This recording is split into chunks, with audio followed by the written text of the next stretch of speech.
Good evening again, everybody. Welcome to our prime time Bible study here at Calvary Baptist in Gaylord, Michigan. The date is Sunday, November 29th in the year 2020. It is Thanksgiving weekend, and I hope that you had a great time together with family. There are so many things that we do have to give thanks for. It's important that we focus on those things. And so what I'm going to be talking about tonight is perhaps an unusual message for a Bible study, because really this is going to be one of those topics that just seems to create problems for so many people, and it is the issue of music that's used in worship and how we should look at music.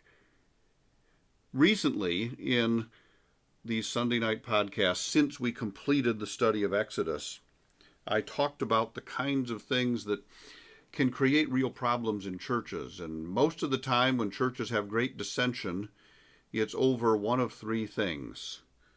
And that is an issue of Bible translation. And I spent a great deal of time talking about a two-episode special back in September that dealt with the matter of Bible translations and locally in this church's history, the matter of whether the King James Version is the only acceptable English translation. So that's one of the things that causes a great deal of tension in churches. Another one is our view of the end times. And I talked about that very recently, that there are some honestly different views. We're not entirely sure when Christ returns. What we are sure of is that he will return. And the point is, we have to be ready. And so that draws us back to how are we ready for his return. But the third item, that is the most common item for splitting up churches and creating dissension, is music, is the whole matter of music. And part of this is because music, more than either of the other two items, music is driven heavily by preference, by personal preference, things that someone likes. And those preferences will drive what they think that Scripture might say about music. And so I want to talk about this for a bit today. When we go to talk about music, the debate, the core debate that comes up is whether or not music itself contains in and of itself any concept of morality. There are some, for example, who would say, it's just sound waves. It's just sound waves. Anything bad that comes out of music is what we do to it.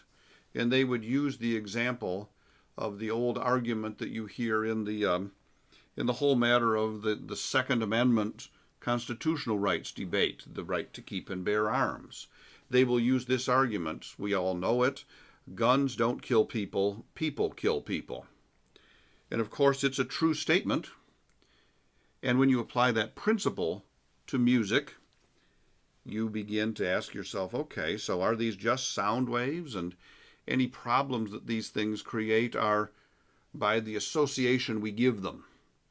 When we hear certain sounds and certain tones, we associate that with people or locations, and we attach a moral value to those things. So that's one argument. The other argument is that no, music has in itself inherently, even without words, that the sounds and the rhythms and the harmonies have built into them an inherent morality. And this is the core debate that people have. Whether they have it consciously or unconsciously, it's the core debate that people have. Now, this is one of those where I'm going to actually tell you where I am on the issue before I explain the whole thing. And that is that I'm kind of in the middle on it. And I get this from a guy that I've known for, 35 years. A man named Dana Everson. And he is in Midland. He, for years, was music professor at Delta College, just outside Midland. Graduate of Michigan State University, but did a great deal of study under a man named Frank Garlock, who was on the music faculty at Bob Jones University for many years. And Dana fully believes the teachings of Dr. Garlock, which says that music within itself, even without the words, even instrumental music, has an inherent sense of morality. I don't fully buy that. However, I also recognize that if I listen to a piece of music that is, let's say it's a Mozart string quartet, the famous Eine kleine Nachtmusik, a well-known melody. If I had a recording to share with you right now, you'd recognize it instantly. Dun dun dun dun dun dun dun dun dun dun dun dun dun dun dun dun dun dun. Except they play it much better than I'll ever sing it. And people listen to that, and they'd listen to that recording, and they would say, okay, what does that make you think? And the response would be happy, joyful, lighthearted. They would come up with words like that.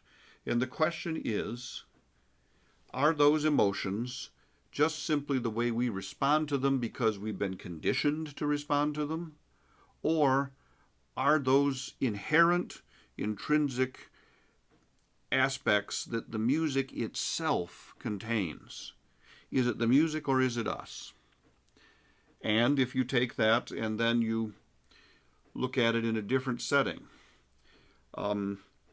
there was a style of music that became very popular in the 50s, in the 1950s. The big bands used this style, and it was a form of jazz that had a very, almost kind of a very, we would describe it as a dirty sound. It was often associated with, in films, you would see this, you would hear this music being played as incidental music in the background in film scenes that were filmed in casinos or in gambling settings. And the association in our ear and in our mind is that this is illicit activity, this is things that people shouldn't be doing, this is where bad influences happen, things like that. The question there is the same question. Is that just what we associate the music with? Or is the music itself, are literally the sound waves themselves containing some level of morality, some level of evil? Or let's take it even further. When it comes to, I never was very much for, I grew up in the 70s. And the popular music that I listened to was Chicago and Barry Manilow and Neil Diamond, which in relative terms were pretty mild compared to what became the hard rock and then later on the heavy metal and all of these different styles that to a degree I wonder whether or not it's music, because what I hear is loud, clanging, very raucous tones and people essentially screaming at the top of their lungs into microphones. That's what I hear. And obviously when I say things like that, I'm telling a lot about myself. But even there, the question is that recorded music in and of itself have an inherent morality, or is all of that because that's what I associate it with? I envision people performing in settings that I wouldn't go to, probably dressed the way that I wouldn't dress, and that their motivation, their emotions in those performances are not things that I would endorse. Not that I'm better than any of them, but just simply that I would know I shouldn't really, don't go there, so to speak, would be the way that it used to be phrased. So that's the first key question. Is music in and of itself moral, or is it amoral, meaning it has no morality? Is it the music, or is it our reaction to it? So that's the first big question that is part of this debate. And then there is the separate one, which says, is this music sacred or is it secular? Now, secular has become a bad word within certain religious circles, but I'd like to back away from that a bit and just simply say sacred music is music that was intended to be written for the church. And secular music is music that was intended for something other than the church. That's not placing any judgment on the secular music. Okay? Now I say that because if you go back into history, way back, and I mean back into the 1300s, when composers came along that were starting to really do things with instruments and with vocal music that we have good records of. And by records, I mean we can see written versions of what they put together. There were very few instances of things that were written by well-known composers that weren't for the church. And the reason why is because the church is the only place that had money. And if the composer wanted to make a living as a composer, they went to work for the church. And that was true really until probably the mid-1600s. And it was still largely true until the mid-1700s. Now, yes, there were composers that worked for kings, and they were their court composer, but often they also did composing for the church as well. So many of the great works, for example, we all know the name of Bach, Johann Sebastian Bach. Everything that he ever wrote, he claimed that he wrote for his God. He wrote for the glory of God. And Georg Friedrich Handel, the famous Hallelujah chorus from the Oratorio of the Messiah, all of this he claimed that he wrote for the glory of God, although there are historians who claim that it was actually a secular work. I don't buy that, and I've studied it in fair detail and wrote a significant paper on it during my music master's degree program.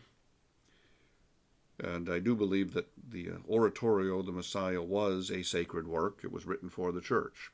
But you have now 4 categories, whether music is moral or amoral, meaning that it has a morality built into it or it doesn't, and then whether music was written for the church and whether it was written for not the church. Examples of things written for not the church years ago would have been, they were less formal, but nonetheless, all of those folk songs and folk melodies that were handed down from generation to generation were typically not written by people who made a living composing music, but they still are perfectly legitimate music. And many of those melodies live on still today. They've carried on for all of those centuries. So you don't just have 2 categories, sacred and secular, meaning music for the church and music not for the church. You also have moral or amoral, or more specifically, music that is moral and music that is not moral. In other words, whether the music inherently has something wrong in it, something inappropriate in it, indeed even something evil in it, whether it has that or whether the evil comes from our reaction to it, you have those 4 categories: moral, not moral, sacred, and secular.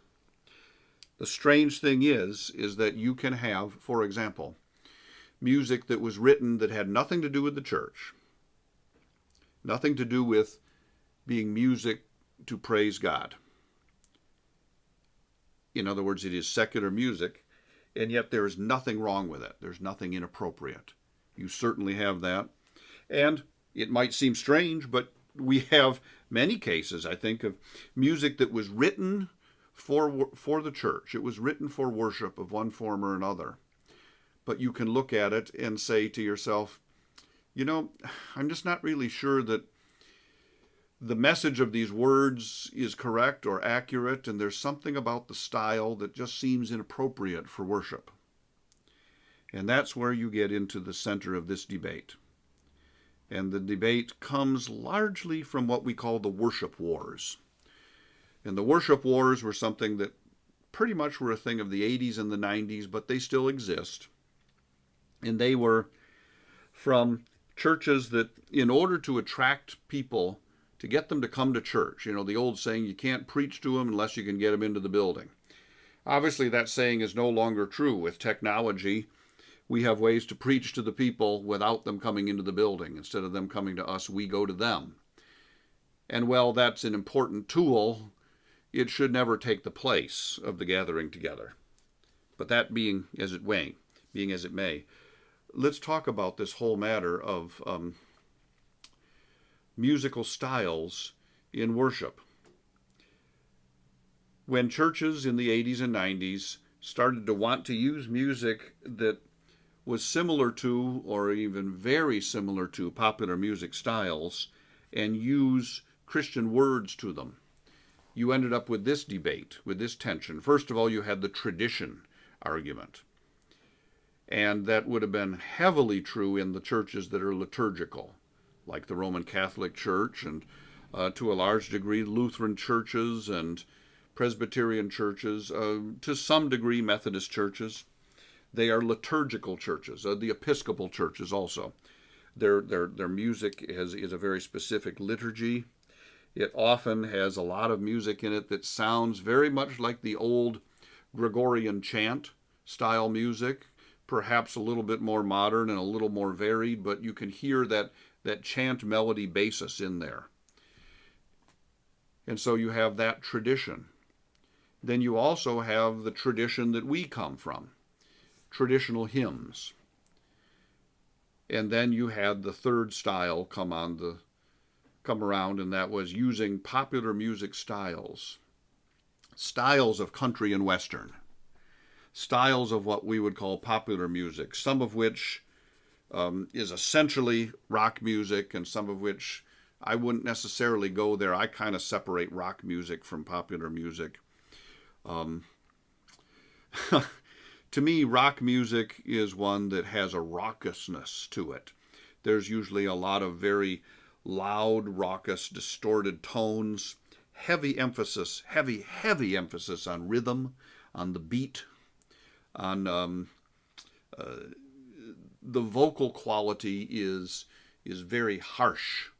It is distorted, as opposed to music that's popular music styles, in which there is melody, you can understand the words that they're saying, there is harmony to it. Yes, there's rhythm underneath it, but let's be honest, even our hymns have rhythm underneath it. Rhythm is the glue that holds it all together. It reminds me of a saying. It's an old saying in MSBOA, the Michigan School Bands and Orchestra Association. Comes from an old gentleman named Henry Vanderlinde, who taught band at Holland Christian High School for almost 40 years. And old Henry was often a sight-reading judge I had, and he would say to the band most of the time, just remember, melody is one, harmony is two, but without the rhythm, the music has no glue. And it was a true statement. But some music used for worship has a heavy emphasis on rhythm. Melody isn't one, rhythm is one. And so that became a lot of debate in the 80s and the 90s, the worship wars. Here's another problem that happened. When churches went to using praise teams, 3 or 4 singers on the front of the stage, and then behind them probably a keyboard player, an acoustic guitar, probably a bass guitar, possibly an electric lead guitar, and of course somebody on drums. There were certain instruments that just were associated with rock music. And so you have the same core debate here. Is it the sound itself, the music itself, or is it what it does to us? Traditionalists, indeed ultra-traditionalists, would tell you that it's all about the beat. They would even go so far, and I'll try to be dignified with this, but they would be very open about saying that any music that has a heavy emphasis on the beat basically is going to, over time, turn you into some kind of a demonic, perverted sex maniac. And, I don't buy that. But I certainly do see how when music has a primary emphasis on that issue of the beat, for one thing, it's now containing a different message because melody is no longer number one. What's the melody? Melody is the tune, the thing that you whistle to yourself or hum to yourself when you're going about your daily task. There's something about that melody that catches your ear. In my case, it usually wasn't the melody. I was much more into the harmonies, to the chord structure underneath, which is fine too. That's another consideration in music. There is music that is used in contemporary worship that doesn't have a heavy beat. It has reasonable melodies. The harmonies might be simple, but quite honestly, in some of our hymns, the harmonies are very simple too. Blessed be the name, the old hymn setting. Think of how repetitive that it is. Blessed be the name, blessed be the name, blessed be the name of the Lord. Blessed be the name, blessed be the name, blessed be the name of the Lord. And yet the traditionalist complaint about contemporary music is they say it's so repetitive. They keep repeating the same thing over and over again. So there is a certain inconsistency in the argument. But I would agree that what they're really getting at is that some of the music that's used in modern praise bands isn't necessarily inappropriate. It's just so thin. There's not a whole lot there. There's no substance. There's no richness. When you've heard me do my couple of sermons, well, I've done 5 or 6 of them now over the years, on the theology underneath the hymns, and I've even talked about some of the harmony underneath them. There's so much more meat and potatoes in those hymns. There are some of the contemporary praise music recordings that I myself find to be tasteful. I think they're not inappropriate at all. They are edifying. They lift me up. However, they probably wouldn't be something I'd want to use on Sunday morning. They may be perfectly fine to listen to during the week. And there are many, many people who separate it that way. They say, no, Sunday morning should be more conservative and more traditional. What I listen to in my private time is between myself and God. However, it should follow certain principles and standards. And so people need some categories to help them with that. Music is just one of these difficult things. The place where the discussion runs off the tracks, where it flies off the cliff, is in 2 categories, and they're both on the extreme. One category is if there is an individual or a group of individuals in a church that the only word I can use to describe them is they are just absolute music snobs. They look down their nose at everybody else. And their measure for whether the music is appropriate for use in church is whether anybody knows it and likes it. If no one knows it and nobody seems to like it, then that must mean it's good music. And, I do not accept that argument. I've known people over the years who have fallen into that bottomless pit. In most cases, they haven't fallen all the way down. They've hung on to the rim somewhere, but it's pretty hard to reach out and give them a hand to try and pull them up because they don't want to come. They found their identity by their own separatism. In other words, they've fallen into the pit of it's all about them and not really about what they're trying to say. The man from Bob Jones University, Frank Garlock, I don't think has fallen into that pit. He's tried to give people some tools and some areas to guide them in making good choices about what's appropriate in terms of our music listening. But over the years, many of those who have followed his teaching, I think, have led others into the pit because they try to make something black and white when it really isn't. There's things that are clearly very much not appropriate, and there are things that are very appropriate. But there's always a certain middle ground, and that's where the discernment is required. That's where it's messy, as I call it. So here's my advice on this whole issue. It seems rather technical, But here's my advice. Music for use in church, generally speaking, will be more conservative than not. When in doubt, don't use it. But that doesn't mean it isn't necessarily wrong or inappropriate for your own listening. And when you look at this matter of the beat, the emphasis on the beat, remember, rhythm, a sense of beat, is in all music. Otherwise, it loses its glue, its cohesion. Traditional hymns have a beat. The beat just isn't the only thing. So there's the first thing. Ask yourself, is there a recognizable melody?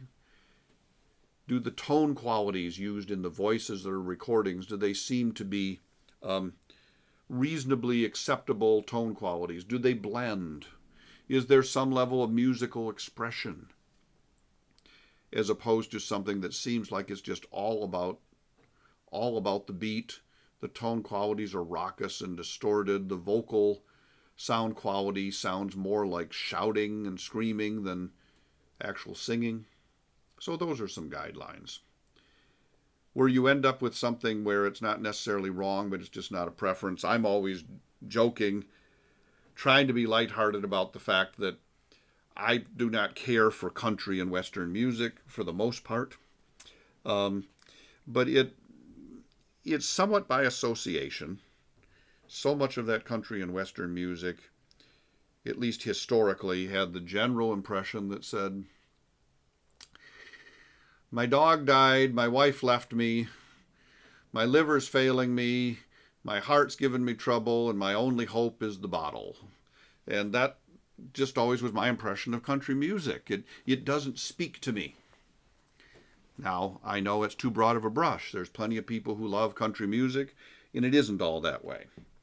I also have a problem with the singing style. So much of it is, I call it, up through the nose, such a nasal sound quality. I find it a little unusual that very fundamental churches have embraced that country style in their music. To me, that's a bit of a disconnect, but I will admit that's not an absolute, and it's a personal preference. Sometimes you got to look at that and say, is this all about personal preference? How do I deal with this music issue? Here's how I deal with it. 1, ask first, does this bring glory to God? Is there basis, biblically speaking, to say that this pleases God? So often, contemporary Christian music has a heavy performance aspect, and it seems to be all about the performers and not about God. That's a concern.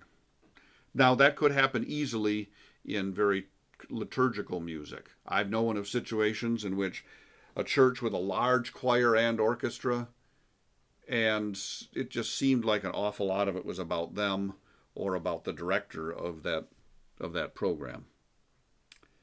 In the end, churches themselves will probably make a decision on which side of the fence they come down on. I'm going to come down on the traditional side, but not quite so hardened and so absolute as some people do, because I'm looking for what really connects with people's hearts. And I do think that some of the issues that the traditionalists have with any contemporary praise music is overblown. They've done to music just like they've done to the music, to the Bible translation debate. They've taken something that has some merit and overdone it and run with it in what appears to be an effort just to keep their own power and influence. And that's the mistake of the Pharisees, and we can't make that. Music is a gift from God. It's been given to us. It's given to us for our edification and for His praise. Both of those have a role. When in doubt, probably back away from something. If you really enjoy certain kinds of music, ask yourself why, and then look at whether or not that's pleasing to God. But at the same time, let's not be musical snobs, and let's recognize that sometimes we get our preferences ahead of everything else. It's a rather rambling session on my part, but I wanted to give you some input on that. Music is a gift. We should never misuse it, nor should we ever discount it. Keep our eyes on God and not on ourselves. That solves a lot of problems in life, doesn't it? Thank you for listening. Have a great week. God bless you.